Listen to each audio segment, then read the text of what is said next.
Hey, Jason here from JCR Cars. Welcome back to the channel.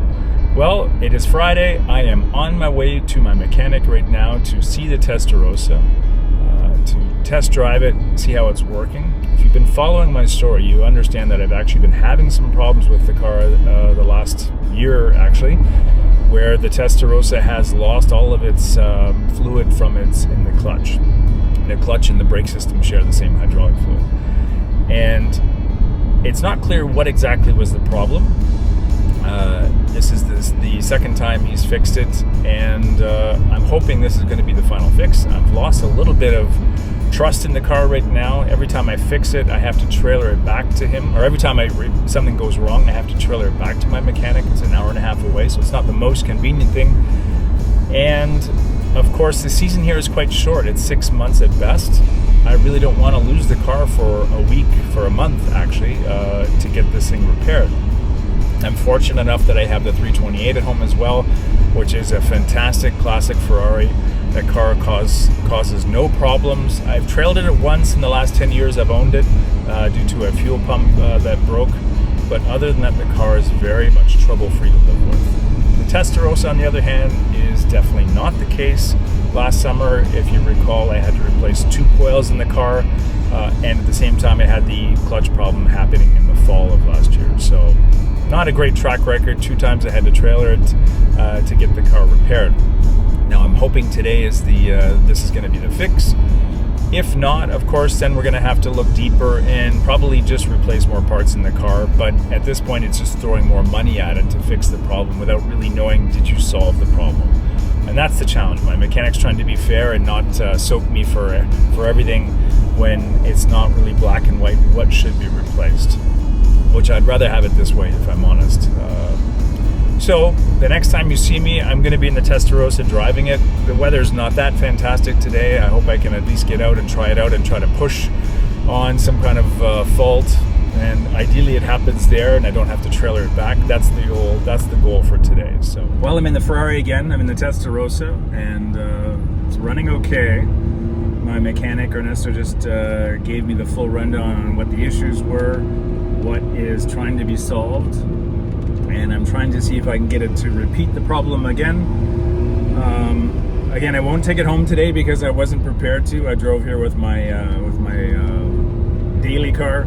But I'm going to continue driving and see if I can get this thing to have any problems close to my mechanic. That's the goal today. 10 minutes into driving, it's still working fine. Hard to say if the problem is solved, but it would be nice if it was. Shifting well. Yeah. Big question mark was, should I bring her home or should I wait? So nice to be back in the car.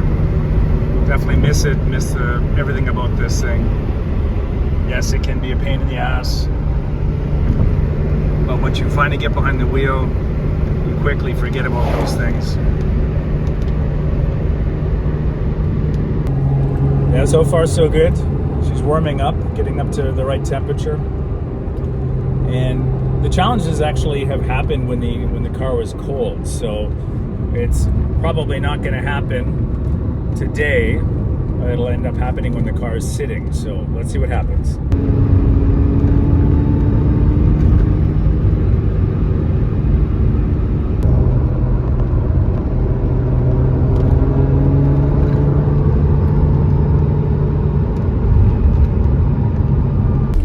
Well, I'm back in my normal car again. I've left the mechanic Ernesto at Passione Sportiva. The car was working great. It never gave me any problems, any noticeable problems before, but I don't feel any issues coming up right now. The fix is, he's feeling pretty confident that this problem has been solved. Mind you, the last time the problems came up was when the car was cold. So the clutch pedal went to the floor and all the fluid came out of the bottom of the bell housing. So yeah, we'll see if that happens again or if I'm going to get lucky. I don't need another trailer ride back to my mechanic with the car. However, this time I've got brake fluid with me and I will refill it and limp back to the mechanic if I need to. Hopefully I don't need to, but yeah, that's the joy of owning a classic Ferrari. The Testarossa is one car, though, if you are frustrated, as soon as you get in the car again after a setback like this, you hear the engine, you're using the gearbox behind that Momo steering wheel, you quickly forget about those things. That's why it's very important you really get a good one, so you're not dealing with a lot of setbacks, you're not shoveling cash into this car the whole time. So really, if you're looking at buying one of these cars, do your homework, make sure you get a good one. I have a good one, but this car is from 1991. The 328 is 1986. They're going to break down, right? You have to expect that. And I do. Hopefully it's not something that's happened regularly. Anyways, I hope you've enjoyed this little trip down Ferrari classic ownership lane. If you have any questions or comments, please put them into the appropriate spot below. More videos coming up your way. Thanks for sticking around. Take care.